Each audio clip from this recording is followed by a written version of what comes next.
Good morning and good evening, everyone. I welcome you to this virtual tour of HUM SAB EK, the exhibition exploring the impact of the pandemic on the lives of poor working women in India and the response of the Self-Employed Women's Association to it.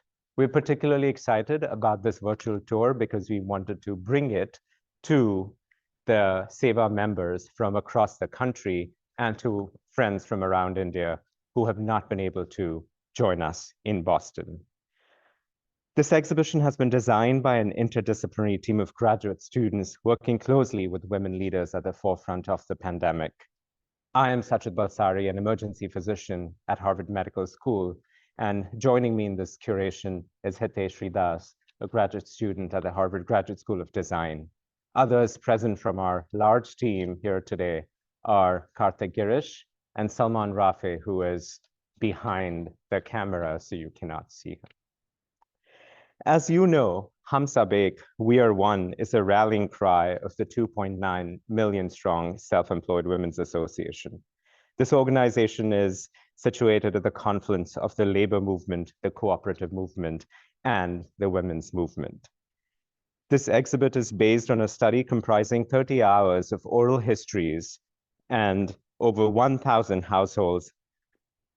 This research was conducted by teams at SEWA and Harvard.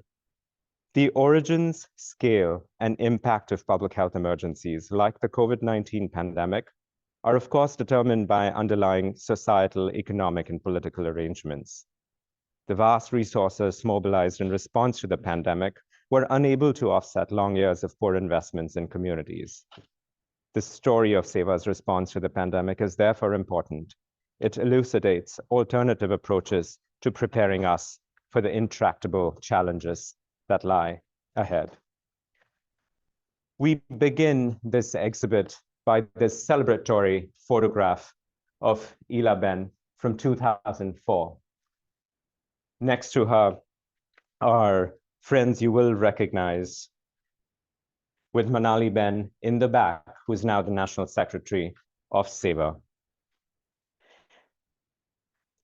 We start with this photograph because it represents the spirit of SEWA. This is neither one of rage or despair, but it is a story of grit and determination and mutual cooperation and nurturance. This exhibit celebrates 5 decades of this extraordinary movement. This photograph from 2004 is a celebration of the recognition of street vendors under the National Street Vendors Act. This ebullient photograph captures the moment Ila-Ben Bhatt SEWA founder shares her joy with her sisters, Manjula-Ben Patel to the left, and I mentioned Manali-Ben. The policy was finally announced in 2004. Ila-Ben has noted in her writings that organizing, the basis of SEWA, is the process by which women come together in solidarity with one another. It strengthens each woman, releases her from her fears, and creates bonds of sisterhood across castes, religions, districts, states, and even countries. SEWA's principles of solidarity and cooperation seem particularly relevant in today's climate of anger and division, even here in the United States. I welcome you to enjoy this particular installation that was commissioned for the exhibition. It was prepared by over 50 members from across the country. This gorgeous installation was made at the SEWA Trade Facilitation Center in Ahmedabad, which collected and assembled contributions from over 50 members from India, representing the diversity of embroidery techniques in different parts of the country. This installation celebrates home-based artisans. In recent years, mechanization, digitization, and globalization have flooded the domestic market with affordable lookalikes that many consumers find hard to distinguish from the more expensive but exquisite handmade textiles. Discerning consumers, including global designer brands, however, continue to support and promote these local artisans, many of whom work from their homes. The disruption of the global supply chain in 2020 annihilated demand for these exquisite crafts, imperiling the lives of home-based artisans across India. Each warp at the base of this exhibit represents a woman's often lonely emergence from childhood to embrace the unbidden responsibilities of womanhood. The warp and weft unite as the women come together in mutual cooperation, their lives enriched in SEWA's many trade unions and cooperatives. The fabric rises to gain strength, form, and beauty until the pandemic drains the textile of its color. But only momentarily, for the fingers that embroidered blouses, stoles, and bags learned to deftly stitch masks to protect lives and livelihoods. 70% of the households we interviewed received masks from SEWA in 2020 and 2021.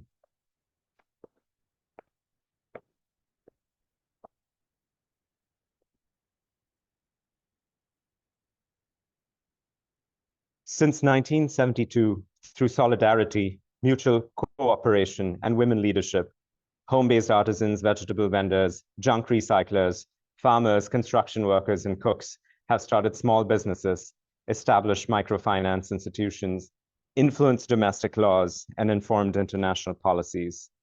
Their actions have disrupted the structural stranglehold on their lives, providing freedoms that allowed them to move towards better futures. SEWA's story begins in 1971 when headloaders approached the Textile Labor Association, India's first union started by Mahatma Gandhi, to claim better wages than those paid by the merchants. Moved by their plight, Ilaben Bhatt, then a lawyer for the Textile Labor Association, protested against these unfair wages in an article in the newspaper. When the merchants refuted their article, the headloaders distributed the merchants' rebuttal in the marketplace, demanding a better pay and demanding the pay that the merchants themselves had claimed in the newspapers. The headloaders won, and since then, those headloaders have been enshrined in the SEWA logo. When they wanted to form their own union and they were asked who they were against, since they had no formal employer, they replied, they were against no one, but for each other. This timeline illuminates how 50 years of organizing, of women's empowerment, of problem solving, and of centering the needs of the poor in all decision-making allowed women to navigate the greatest public health emergency of our times, when society and state failed them. The actions of SEWA members unveil alternative imaginations of social contracts, mutual obligations, and dignity in work. These lessons from the poorest amongst us remind us that the new paradigms we seek to replace the current rules of engagement are already in bloom.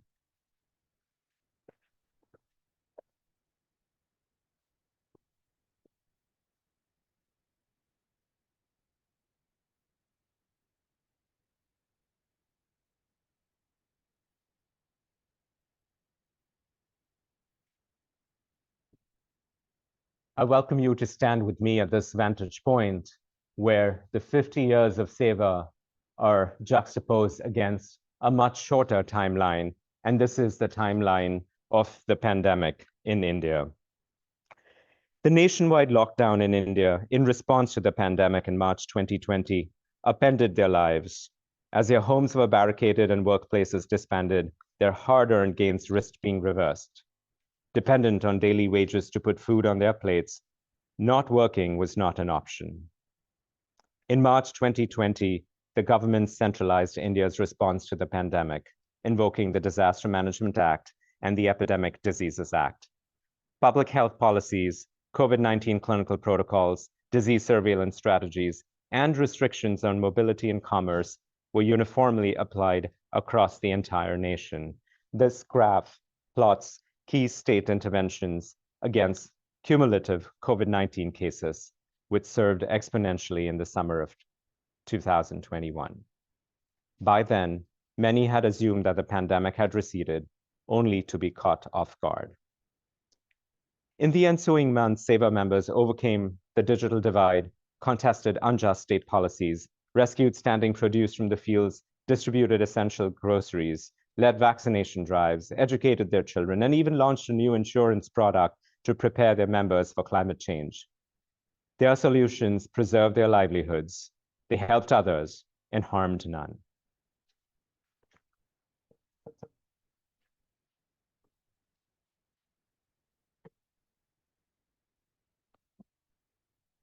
Many of you will recognize this famous landmark from Ahmedabad, Teen Darwaza, the gates that were constructed at the founding of the city. At the start of the last century, Ahmedabad was a population of 200,000. 8.8 million people reside in Ahmedabad now. These were the gates from which migrants returned home to Ahmedabad in the early days of the lockdown.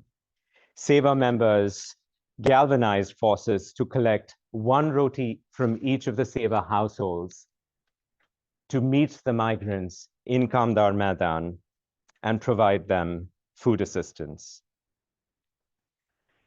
The lockdown altered the physical and ecological landscape of India. Instagram accounts celebrated the transformation of cities as skies turned blue and smog receded. The ephemerality of these moments inspires this collage. It invites viewers to ask which version of the Teen Darwaza belies its truest form. Homebound migrants returning to the city of Ahmedabad passed under these gates, mostly oblivious of their presence. To help the weary migrants who had walked tens of kilometers on foot to return home, SEWA had started programs to assist them. The demographic, economic, and societal contours of India's villages and mega cities are continuously challenged by internal migration. According to the Census of India, a staggering 450 million citizens, representing over a third of the population in these cities, are internal migrants. They account for about half the population of cities like Mumbai and Ahmedabad. In newer bustling centers like Pune and Hyderabad, migrants constitute 2/3 of the populace. The unrecognized labor of street vendors, waste recyclers, head loaders, construction workers, cooks, home-based artisans, dairy workers, and farmers fuels India's economic growth. The migrants, having definitively lost their already precarious jobs and unable to process the new idioms of distancing, isolation, testing, and sanitation, yearned to reunite with their families, often hundreds of kilometers away. An estimated 43 million interstate migrants returned home in the ensuing weeks. An estimated 35 million migrants made this journey on foot. And some of the communities that they passed through provided them food, and others turned their backs.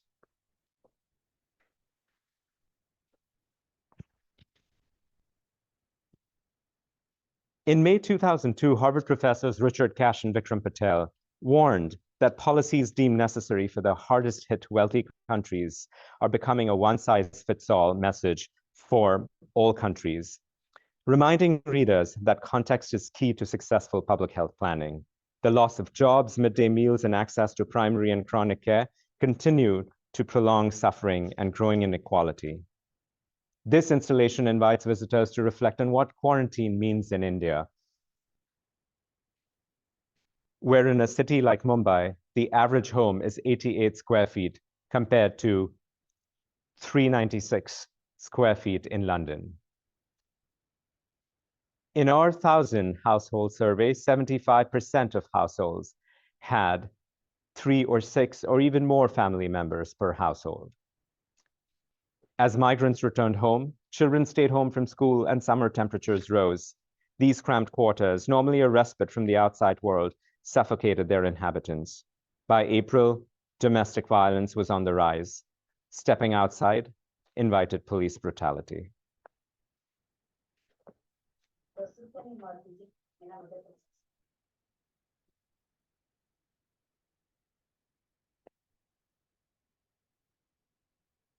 Here you also see the first of the many oral histories that inspired this exhibition.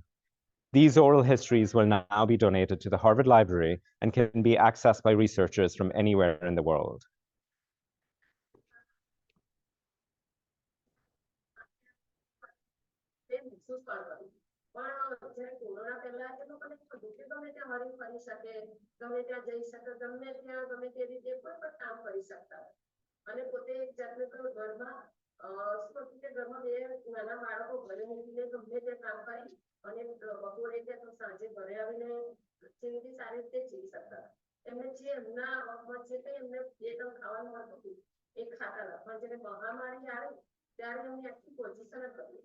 એટલે એમને એવું કીધું કે અમારા આખા ગામમાં lockdown લાગી ગયું છે, અમને ઘરની બહાર નથી જવા દેતા.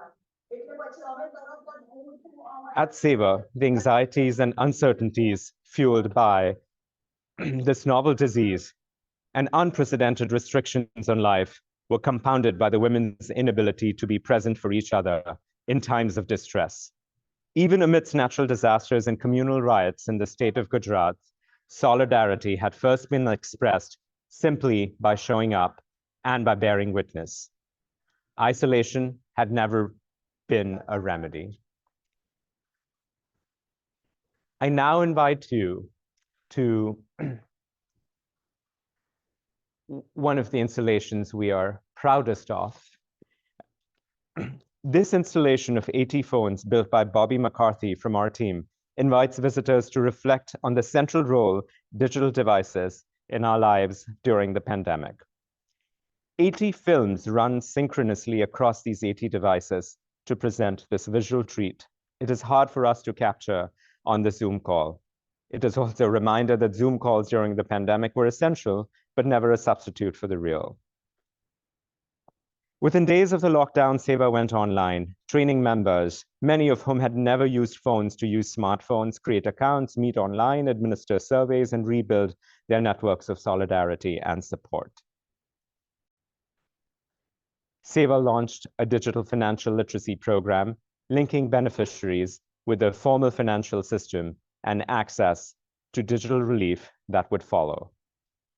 They uploaded 14 multilingual e-modules and virtually trained 4,188 master trainers across India. By September, 350 0% interest loans were given to street vendors to stabilize their livelihoods. By December, an additional 1,354 loans with 2.5 interest rate were dispersed. All of these have since been repaid. Recognizing that Zoom school was not feasible for the vast majority of children in India, an asynchronous digital program was launched within a week of the lockdown. Assignments were sent digitally, encouraging children to engage with their home environment, learn about the histories of their neighborhoods and their families, and participate in household chores, complete school readings, and upcycle waste to create art. Their online program was called Samay no Samman, respecting time. By March end, SEWA launched a telemedicine helpline that had been used by 1/3 of all surveyed households that had sought help. Their health app, Swasthya Samuday, maintained vaccination logs and tracked reasons for hesitancy. Today, the app provides nudges, reminders, and health education content. This installation celebrates the extraordinary digital technology that held societies together as the pandemic ravaged communities around the world. The fragmented display echoes the fractured existence of those uncertain times.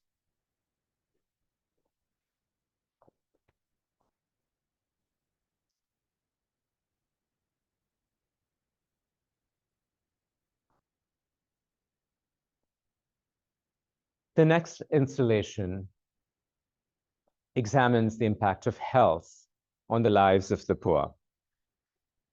The public health profession has long recognized that social determinants drive health outcomes. In the United States, race, poverty, and age are key mediators. In 2020, in response to the lockdown, SEWA launched a telemedicine consulting service free of charge for all their members. A massive awareness campaign was launched to educate members about physical distancing, masking, and hand hygiene. SEWA leaders would go to the dairies, to the milk collection centers, to street markets, where their members worked to help enforce physical distancing and masking. They partnered with Yale University researchers to test the efficacy of their masking awareness programs. In 2021, SEWA converted 11 of their existing community centers to COVID-19 care centers to provide members, most of whom lived in dense housing, safe and trusted spaces to quarantine. SEWA's 5-decade-long investments in their communities allowed them to mount a response on multiple fronts to protect their members. Their guiding talisman, what do our members need? How will this benefit our members ought to be the lodestar that guides our governments. This figure depicts several of the interventions that SEWA undertook, where I survey where the survey found that 80% of surveyed households availed at least one health services from SEWA. 75% received masks from SEWA.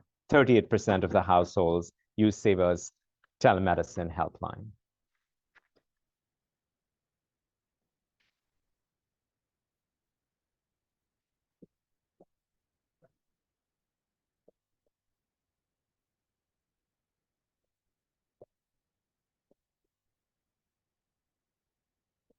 I welcome you to walk down this hallway with me, where our next two installations explore the food supply chain in the lives of the poor and SEWA's work for the past several decades. And the next installation visits construction workers,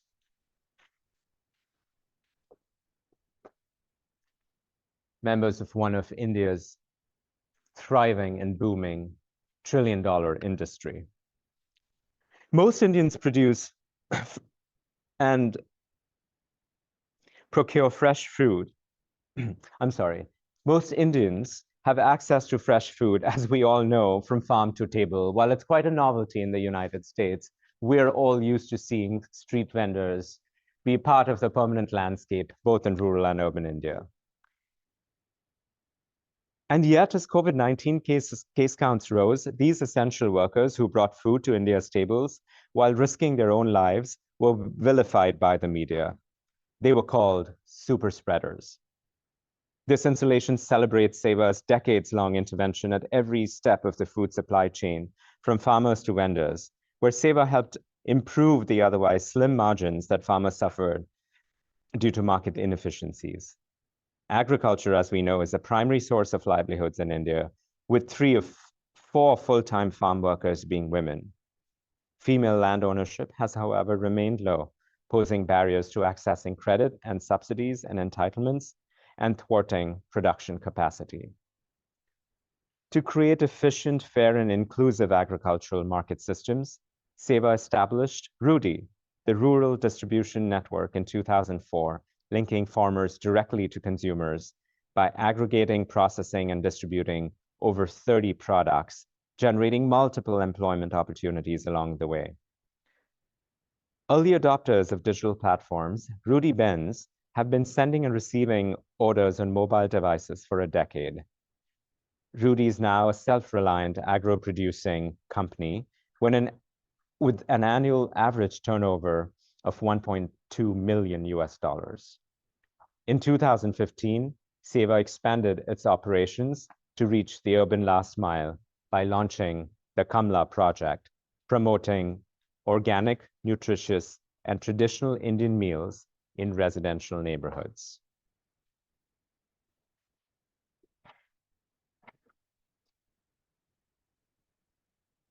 Using these long-standing networks, SEWA launched a massive food aid operation, ensuring that essential goods and food reached their members. Food delivery routes doubled as supply chains for home-based artisans, mitigating their risk during market closures. In the cities, national markets faced the ire of the communities they served. Street vendors worked late at night when curfews were lifted, rushing to the few wholesale markets or mandis that were allowed to function. They faced beatings, they faced evictions.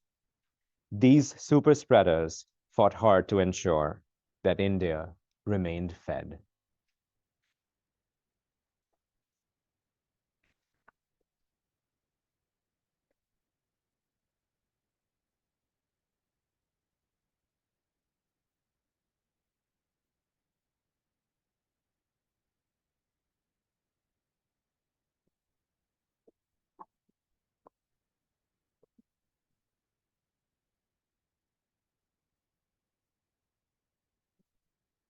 I invite you to reflect on this photograph, a scene that we have all seen in India, a scene that has not looked very different over the last many decades. The construction sector is a critical driver of India's economic development. It is the second largest source of employment, engaging 71 million workers and contributing 18% to the GDP. By 2030, the construction sector is projected to employ over 100 million Indians, providing jobs to the abundant pipeline of laborers migrating from rural areas in search of work. 90% of construction workers lack formal contracts. To address this widespread informality of the sector, India has special policy provisions to protect construction workers. Each of the 29 Indian states is required by law to establish welfare boards, providing workers social welfare like health insurance, childcare, and compensation for injuries. During the COVID-19 lockdowns, the Indian government directed these welfare boards to initiate cash transfers to the 35 million registered construction workers. Only half ended up receiving any of these transfers. To ensure that each construction worker in Gujarat received 4,000 rupees on par with construction workers in other states, SEWA approached the Gujarat High Court. The unforgiving tedium of procedure, the oppressive indifference of bureaucracy, the enormity of the struggles of the poor, and all of this to fight for the pittance that is in fact rightfully theirs, are encapsulated in this several hundred-page affidavit reproduced here.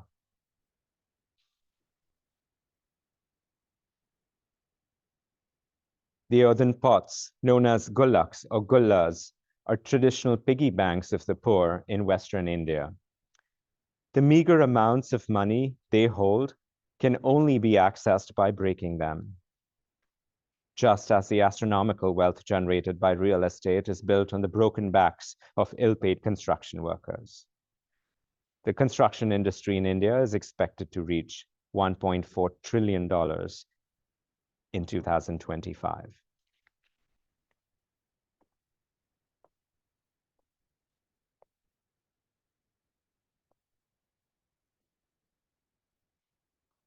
I now invite you to join us for our last installation, an installation that both looks back and looks forward and celebrates 50 years of SEWA. We begin our story in the salt pans of Kutch, one that you are all very familiar with.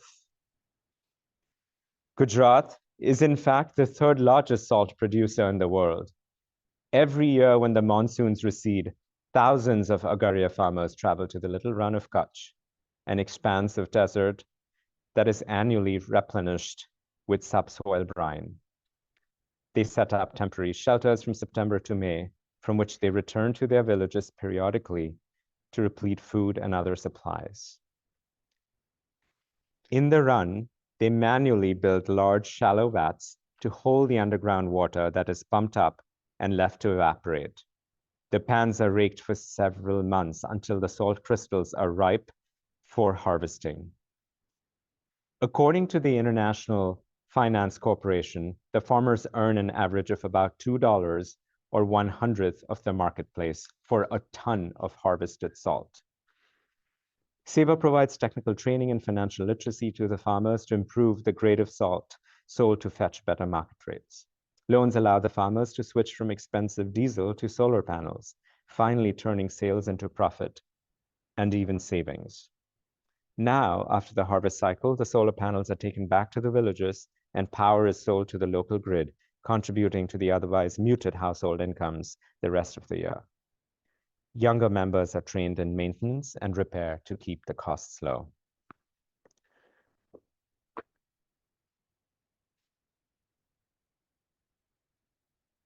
The run is one of the few places on Earth where the little and the great flamingos migrate. The decrease in noise and air pollution by the switch to solar allowed flamingos to return to their familiar migration paths. In 2021, worsening heat waves in the run of Kutch made life in the desert increasingly untenable as temperatures crossed 122 degrees Fahrenheit. Portable water was too hot to drink, and their food spoiled without refrigeration. With customary ingenuity and contextual knowledge, they buried water tanks under the soil to keep the water cool and shipped in watermelons to provide temporizing calories and hydration, all amidst the Delta wave.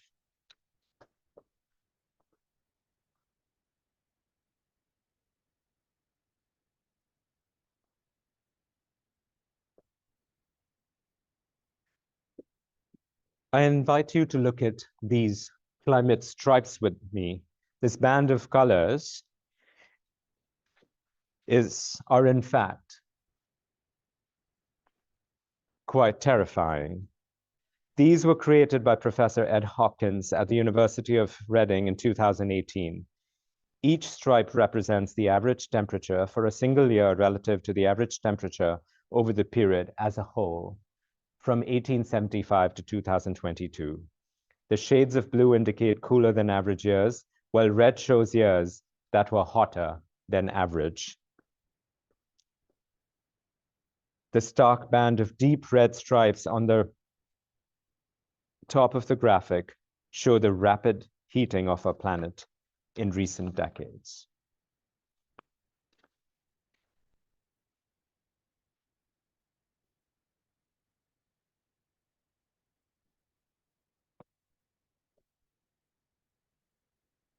SEWA has continued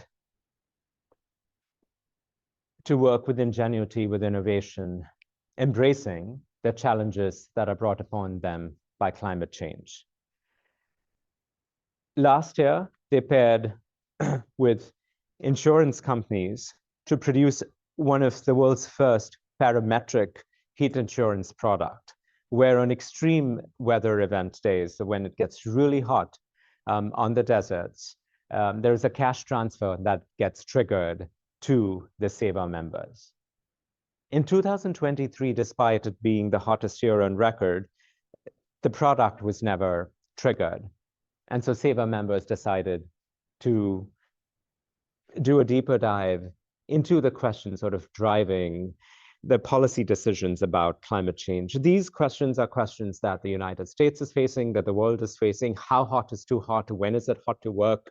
When does it cool down? SEWA is now working with a team of Harvard researchers measuring the microenvironments in the lives of about 1,000 SEWA workers across 8 trades, with sensors in their home environments and their work environments, biosensors on the wrists of these women, to measure what the actual impact of heat is going to be on both lives and on wages. I would like to end with this beautiful video that was created by SEWA.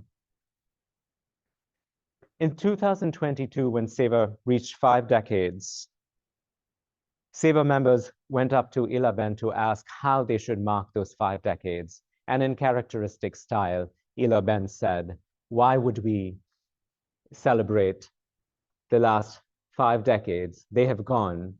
Why don't we celebrate the 5 decades that have yet to come?"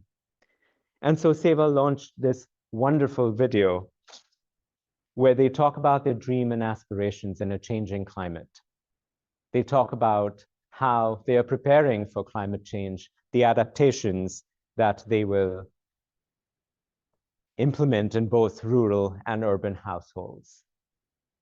They call this video Swachh Akash, or the Clean Sky Campaign. We end this tour reflecting on a quote from Ilaben that all who have worked with SEWA and all who belong to SEWA are familiar with. I invite you to join me in reflection.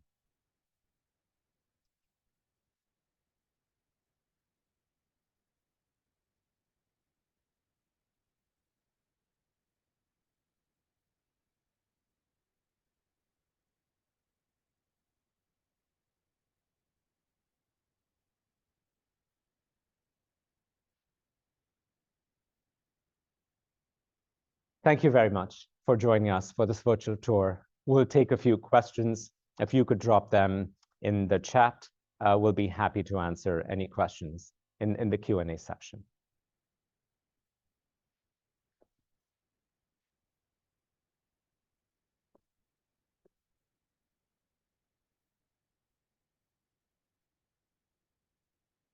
First couple of questions. How many months did this project take to be realized? And how did we decide that an exhibition format was the best way to show this work? It depends on when you start counting. The first surveys were designed in early 2000, or mid to late 2022, and we worked through 2023. It did not begin as a project for an exhibition. We started with a very orthodox questionnaire, a classic public health questionnaire, wanting to survey 1,000 households, ask for quantitative and qualitative questions. And we finished a 1,000 household survey. And then when we started interviewing the women, we realized that we were not even getting through our second question. The power of the stories, the women spoke extemporaneously, experientially, made it quite clear that we would not do justice to these stories, that these stories should be told in their voices. So we started recording these, still not knowing how and what we were going to do with the material. But at the end of the project, we met with a SEWA Karobari, which is a SEWA leadership meeting, and shared with them that we thought there were really important lessons that were being captured on these videos. And we asked them what they wanted to do. And the Karobari said, tell as many people as possible what we went through during the pandemic and how we survived it. They first said, go to Geneva, and I said, why Geneva? And he said, well, go tell the International Labour Organization about what we do, and come to our villages and show our neighbors what we do. And they said, go to the big cities around the world and let wealthy Indians realize what their actions and inactions do to our lives. And that was the impetus for us to start thinking about ways of storytelling that would go beyond scientific manuscripts. Meeting with several graduate students across Harvard, we finally concluded that this format might work. I mean, this was really the ingenuity and the gumption of students from across Harvard schools, from the Graduate School of Design, from medicine, from public health, from the Kennedy School of Government, from engineering. And it was that generation of students that decided that they wanted this story to be told far and wide. You have another question, yeah. Which is, what are your thoughts on the disproportionate impact of pollution, air pollutants, plastics, etc., on the poor? And so the question is, the question is, how do you measure the disproportionate impact of air pollution and plastics on the poor, and how do you address it? Well, I would say that the poor addressing it themselves, and 2 years of working with SEWA, if I have realized something, is that the poor aren't waiting for the elite and the scientists and the wealthy to come up with solutions from them. They have no choice, right? The urgency is now. Climate change affects the poor long before it will, if at all, affect those with privilege. But the questions about this inequity are really, really important. And I think they exist at all scales. It's the wealthy nations that are polluting and the global south that is paying the price. We saw this with floods in Pakistan, and we'll continue to see this with rising temperatures in South Asia. It is going to be one of the hottest places on earth, where millions and millions of our workers across Pakistan, India, Bangladesh work in very hot temperatures outdoors. SEWA members and other poor, even workers in Texas and California, will remind you that heat for the poor is not just from above, it's also from below. They have to work very close to the earth, close to the ground, and it's just hot everywhere. Layer on the kind of air pollution, environmental pollution that we are seeing in the world, certainly there is a disproportionate impact on them. And what we have found is that learning from 5 decades of SEWA's work is that to give people the freedom and the agency to make their choices about this is most important. And the poor do not want our charity. They do not want temporizing solutions. I think economic stability is all that SEWA members ask for. They want access to work with dignity.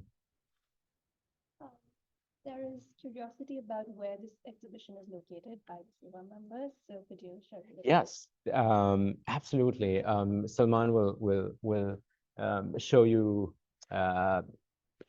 where this building is. It is called the Center for Government and International Studies. It is on the Harvard campus. It is one of our newer buildings. It's a gorgeous building with this open terrace right next to Ila Ben's court. It has centers from around the world here, from Africa, from Russia, from Latin America. So there is a continuous stream of students and faculty and visitors that come through this building. Thousands of people have been through the exhibit since its opening on April 15th. I cannot but help request Salman to take this camera back to this lovely film that SEWA had prepared to celebrate its 50 years. Just the colors are so striking. I want you to enjoy the film rather than look at my face. Could you share a little bit about where this exhibition traveled? Yes, this exhibition now in compliance with the mandate of SEWA members begins to travel. We are calling this next phase of the exhibit Jatra.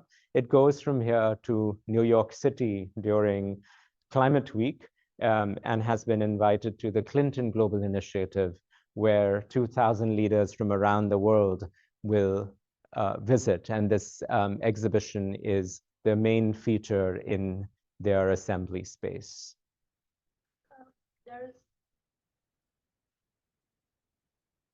There's a comment which says this exhibition in its different iterations should go to Geneva and cities in India. We very much hope to take the exhibition to cities in India. And if for those that are listening, if there are suggestions of where we can go and who we can work with, and who the other researchers and artists are that want to collaborate, we would be most delighted. We would be most delighted to partner. The oral histories have actually been donated to the Harvard Library and can be accessed by anyone in the world. Over the next phases of the exhibit, we very much hope that other community organizations, SEWA members, scientists from elsewhere in the world also join. I believe we can take another question or two, and then we will draw this to a close. There's one in Gujarati. We're just waiting for translation. Yeah. What has been interesting to me throughout this process is also a question that folks have asked about: why is this coming from the House of Medicine? Why an art exhibit? Why this format? And I feel like we have in our higher education system somehow given up a lot of space to the quantitative sciences, where the hegemony of economic models seems to be the only source of truth. And while very important, it is important to recognize that there are other ways to both generate and to disseminate knowledge. Questions about what community engagement mean are also important to me, and I hope to the students that we train both here and at other educational institutes. A simple question is, why this tour? Why does it keep going on? How is it compatible with academic goals? And my response to that is, if this was a 1,000 household survey that was conducted by SEWA members, they gave Harvard's team 2,000 hours. And is it therefore not just simple arithmetic that the researchers owe SEWA at least 2,000 hours back if not more. There's a last question and a comment. Question is, was there any finding or snippet that you found particularly surprising during this research? And SEWA members say that this is a very proud moment for all of us at SEWA, and SEWA Zindabad. I will repeat that. SEWA members said that this is a very proud moment for that, and SEWA Zindabad, and I want to echo that. The question was there a particular finding that was surprising, and my response is there were many findings that were not surprising, but extraordinarily motivating for all the researchers involved and all the storytellers involved in this project. I think what we learned most is that in a context around the world where both state and society are so brutal to the poor, we almost need to just get out of the way, and millions of people will flourish if they are not shackled by the indifference of state and society. Thank you kindly for joining us. Thank you very much.